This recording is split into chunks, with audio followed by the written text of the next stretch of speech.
I'm wondering, we're here talking about and speaking about marijuana legislation, and I'm not against it. I'm actually for it in the sense of it can bring funds to the coffers as well. But I feel we're skipping a very crucial step en route to that. Because I haven't heard anyone here today in the last couple of days speak on, for example, the problems we're having in the schools, where now, in comparison to maybe a decade or two ago, we have daily children and students going to school high. That is something that didn't used to happen, and to the rate it's happening today. We have students more privy and has quicker access to firearms, more than it used to be when I used to go to school. But yet, nothing is being said about that. Now, thank you, Madam Chair. I have 3 minutes. I'm closing up, rounding up.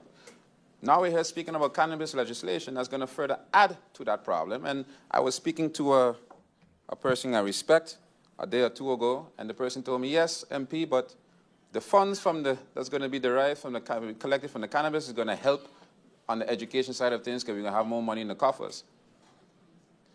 But I feel that if we could find and scrape money together for things like Soul Beach, we shouldn't have to wait on funds from whatever could come out of this marijuana or cannabis legislation to fix these other problems. Because I heard the Minister of Justice speak on, she's for sobriety tests, along with MP Peterson. I'm for them as well. I agree with them.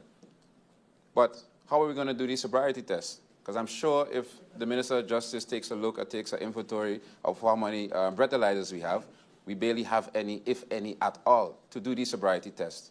But yet, we're focusing on a cannabis legislation. So before we even fix the problems that we have in our current day, across the board, VESA, justice, TEAT, education, youth, culture, sport, it affects all of these ministries. We're focusing on a mere legislation that's going to compound effect to the scenario and the situations and the problems that we have today. I have a serious problem with that. So I understand that in a couple of months we can be expecting this legislation to come to Parliament, and pending any solutions to any of the things I just named a while ago, I can say it now, you already know how MP York will be voting. So I would like to also impart on the Prime Minister, seeing that you oversee everything, along with the Minister of TIA, and the Minister of Justice, and the Minister of Education, and the Minister of VSA, to take these underlying problems very seriously.